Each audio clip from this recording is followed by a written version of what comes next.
We back up in this thing, man, and before we even get anything started, let us commence a moment of silence for the Manchester United fans, players, and the organization as a whole.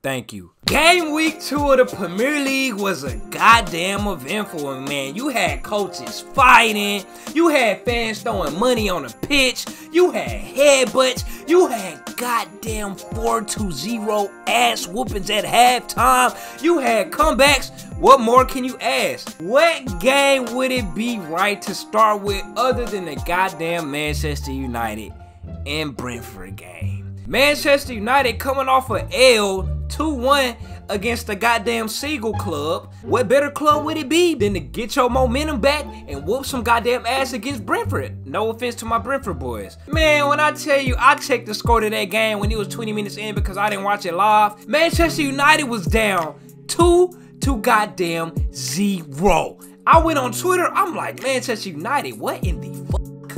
What do y'all got going on over there? I looked at the highlights. Mr. David De Gea. I thought David De Gea was elite.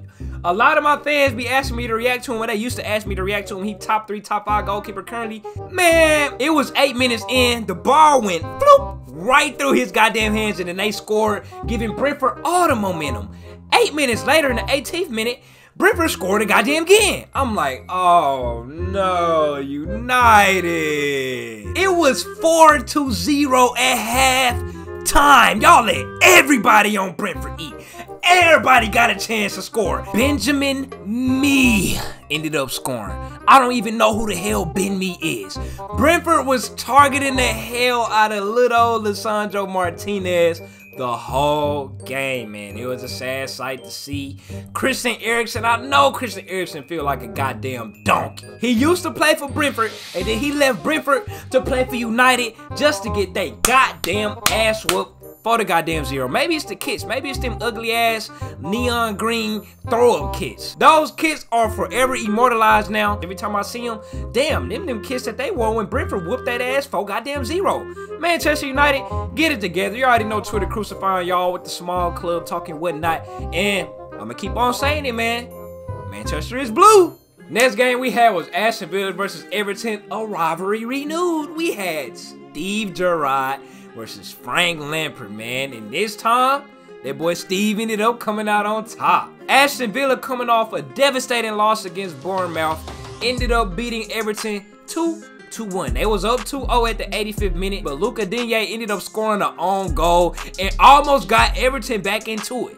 Everybody on Twitter was on Luca Digne ass because everybody who had him in Fantasy Premier League, that boy put up negative points in Fantasy Premier League. So rest in peace to everybody who had Luca Digne on their team. Did you know that Luca Digne scored for Everton while playing for Aston Villa this season, when last season he scored for Aston Villa while playing for Everton? Fun fact for y'all boys. But yeah, Aston Villa ended up coming out on top.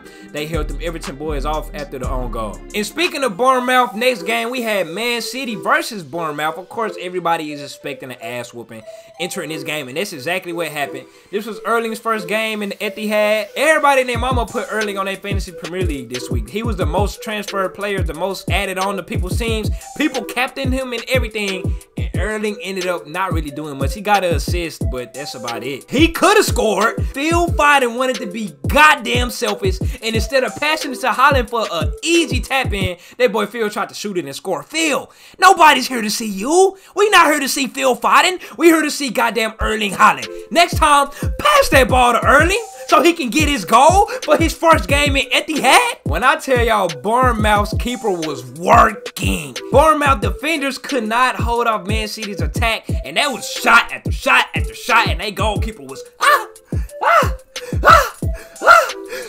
every goddamn second, bro. And that man, Kevin De Bruyne, had him a beautiful ass Trivela goal, and he is continuously submitting on why that man is the best midfielder in the game today. After it hit like 3-0, that's when I cut the game off. I was like, man, let me check out some other games. I opened Twitter, and I heard that boy Gabriel Jesus That boy Gabriel Jesus was teeing the hell up. He had him a brace. And of course, Mr. Gabriel go tee the hell up after I take his captain badge away from him because he was captain on my team last week. And now, after I take his captain away from him, he want to score 2 goals and get 2 assists? Arsenal versus Leicester, man, it was goddamn goals galore. The final score was 4-2. Arsenal kept giving them boys hope just to snatch it right back away from him. Gabriel Jesus' first goal, bro, that gave me Ronaldinho vibes, boy. He just stood there, kick floated that hole all the way at the top right. That boy had him a brace, and then that William Saliba dude had him an own goal. And people on Twitter tore him to shreds. Apparently, William Saliba had a lot of hype on him. He has a lot of hype on him going into the season. He was a young player of the year in France. People on Twitter was calling him like, I don't know if it was a meme or if they was like, I thought he was supposed to be the Mbappe of the defending. I thought he was supposed to be the Messi of defending. And he scored his own goal, so everybody in Twitter, you already know, tore a hole into that dude. Then 2 minutes right after that, Leicester City goalkeeper ended up fumbling the bag and dropping the ball. And Gabriel Jesus passed that hole to Xhaka. Xhaka tapped it in. Gabriel Jesus had him assist. And then the game was out of reach again. Arsenal up 3-1 on Leicester. 74th minute hit. James Maddison got him a goal. Leicester was back in the game. 3-2. And then a minute later, that boy Martinelli hit a goddamn golazo. I'm talking about running across this way. Swooped it across his body with a left-legged bottom right corner outside that goddamn Beezy. 4-2, the game is out of reach. Arsenal ended up winning. Every time Leicester scored, Arsenal scored within the next 2 minutes. Was looking pretty promising this season, man. I was flipping between the Arsenal game and the Southampton and Leeds United States game. Y'all know by default, Leeds United States is my second team because they got 3 Americans over there. They got my boy Brendan Aronson over there. They got my boy Tyler Adams over there. And they coach Jesse Marsh is American himself. Leeds United fumbled the goddamn bag and blew a 2-0 lead in the second half. It was 0-0 at the end of the first half, but as soon as the second half started, that boy Rodrigo for Leeds ended up hitting him one of those Darwin Núñez goals. You know, when you run, then hop over the ball and kind of like back kick that hoe in. He ended up scoring one of those goals. Hey, that Rodrigo boy kind of cold. And then he got him another goal at the 60th minute because it was like a floater header. He floated that hoe and Rodrigo was like right there inside the goal and just easy little tap-in header right there. Leeds was up 2-0 at the 60th minute. I was like, yeah, okay, Leeds. Show me some. Y'all boys looking good this season. And then Southampton made their substitutions and changed the formation also. Something that Jesse Marsh failed to do. He didn't make no goddamn sub until like the 80th minute. Southampton made their subs, changed their formation, and scored almost immediately. That man, Rebo, ended up scoring a very patient goal for them Saints boys. The goalkeeper ran up to him, and he just, he hit one of them Arjen Robbins to the right. It was still 2 people in his way inside the goal. He didn't give a damn. He booted it, scored that hole, ran into the goal, and then him and his teammates started fighting with the Leeds goalkeeper over the ball. They like, man, give me the ball, bro. We finna go score again. All the momentum was on Southampton's side, and they did indeed score again. 81st minute, them Saints boys did a deep ass cross, and then they threw it across the box to the other teammate, and he ended up tying the game 2-2. The rest of the game, them Southampton boys was on Leeds' neck. I'm still surprised them Southampton boys didn't end up pulling off and scoring again. I thought they was gonna score again, but somehow, some way, them Leeds boys survived and they made it out with a draw. Jesse Marsh definitely is to blame for this loss because bro ain't make a substitution until like the 80th minute, and it's hot as hell out there too. You still got the same players on this pitch for 80 straight minutes. American or not, gotta call a spade a spade. Brighton and Newcastle, 0-0. Wolves and Fulham, 0-0. Fulham had a chance to get the lead in the 80-something minute, but Mitrovic ended up getting packed up by the goalkeeper on a penalty, so they gotta settle for the 0-0 tie. Nottingham Forest ended up getting their first Premier League victory in 23 years. Hey, everybody clap it up for them Nottingham boys, man. Clap it up, clap it up, clap it up. We all love underdogs. Jesse Lingard, as y'all know, used to play for West Ham on loan, and then he signed to Nottingham Forest for more guap, and the West Ham fans, through fake dollars, made it rain on goddamn Jesse Lingard ass during the game. I seen it on Twitter, bro. That is so goddamn disrespectful. West Ham had their goal disallowed because one of their players ended up straight boom like trucking one of their players on the ground, and then they scored off of that, and then of course the goal got disallowed, bro. What are y'all complaining about, West Ham fans? Y'all know y'all should have got that goal disallowed. This is not the NFL, baby. You can't do that in y'all's football. You can do that in our football, American football. You can't do that type of stuff in y'all's football. And then Nottingham capitalized on that disallowed goal 2 minutes later and scored them a tap in to go up 1-0, and then West Ham had a chance to tie the ball game up. They had them a penalty, but that Nottingham Forest keeper packed them boys up, strapped them in his sack, clean sheet, held them to 0 points. Nottingham Forest with their first Premier League dub in 23 years. Shout out to them boys, man. Chelsea versus Tottenham. Yeah, I already know. I bet y'all was waiting on this game.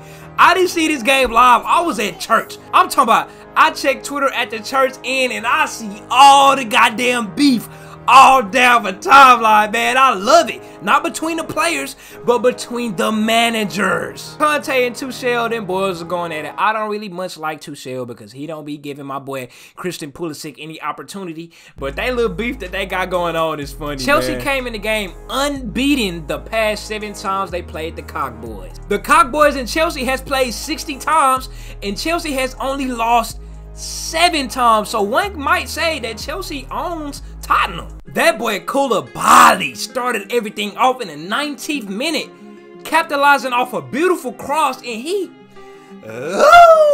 beautiful ass goddamn golazo to put Chelsea up 1-0. That Koulibaly signing is shaping up to be a very good move, man. 67 minutes in, Jorginho tried to get a little too cute. He ended up losing the ball. That Pierre-Emerick dude outside the box, that hole. It was a slow ass ball. It was a slow outside the box, but they ended up scoring. After they scored, Chelsea manager ran to the middle of the sideline towards Tottenham bench, and he got the, yeah, what's up? What's up? Then Tuchel run up in Conte face. He, oh my mama, you got me for though. You better bag back.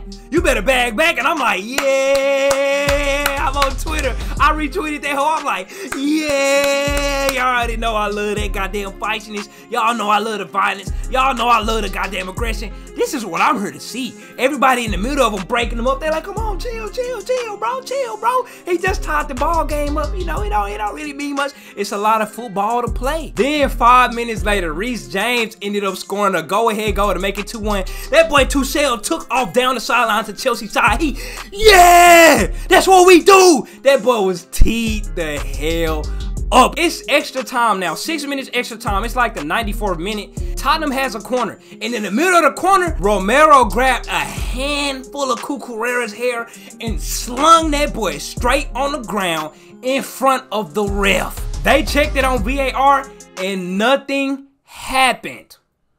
Nothing happened. I ain't gonna lie. I'm on Chelsea's side on this one. Since when can you grab a handful of hair and sling them boys on the ground with no consequence?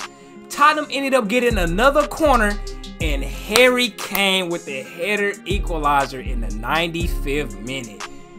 Damn, Chelsea boys, I'm sad for y'all, man. I'm sad for y'all. The game ended a 2-2 tie, and then after the game, when the managers went to shake hands, that boy Conte wanted to look away and shake his hand. He wanted to stare straight forward while they walking by, just shake it and get it over with. That boy Tuchel wanted to look him right in his eyes. When Tuchel seen Conte wasn't gonna look him in his eyes and was gonna walk past him, he yanked his arm right back. They in each other's face. Conte looking down like, hey, oh my mama, you got me fucked up. Tuchel like, hey boy, you better look me in my eyes next time. And then everybody in they mama came and broke it up and pushed them boys away. I was like, damn, these managers be getting into it like that. See, like an NBA coaches don't be getting into it like that.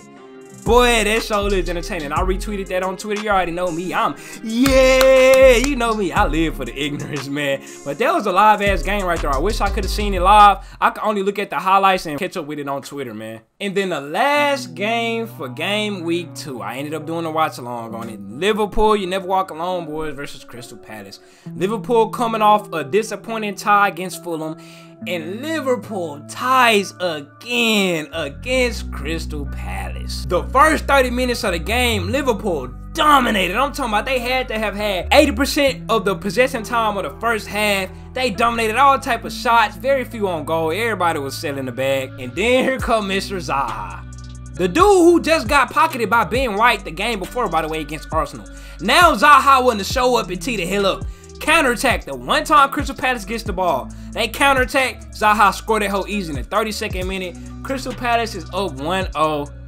You never walk alone, boys. You already know everybody in the chat was talking that talk. Everybody on Twitter talking that talk. Ooh, what's gonna be the excuse now? Blah, blah, blah. Second half come this man, Darwin Nunez, kind of gets bumped by Anderson. And then he, backwards headbutt, bro. After the play, Anderson came from behind him and pushed him. And then Nunez turned around straight. Jumped up and headbutted bro in the mouth. And then, of course, Anderson low-key did kind of flop. He did get headbutted. Darwin got instantly red carded. He's out for 3 games. He got kicked out. Liverpool had to play the rest of the game with only 10 men. And I ain't gonna lie, they started playing good. They started playing with some fire under them. The crowd got ignited. Luis Diaz with a goddamn golazo. Oh my gosh, he was dribbling across the top of the box. Boo! A goddamn rocket outside the BG. Golazo to tie the game up 1-1. All the momentum was in Liverpool hands, even though they only had 10 men on the pitch. Zaha failed to capitalize on a go-ahead goal, and I thought there was a moment for Liverpool to go ahead and score, but it never happened. Liverpool draws again for the 2nd game in a row against Crystal Palace. Liverpool play Manchester United next, so hopefully they can embarrass them boys just like Brentford embarrassed them, so Liverpool can start up their season on a good note, man. Hey, like I said, game week 2 was an eventful one. I can't wait for the next game week. Let me know what y'all think about game week 2 in the comments below, man. Hey, I'm out.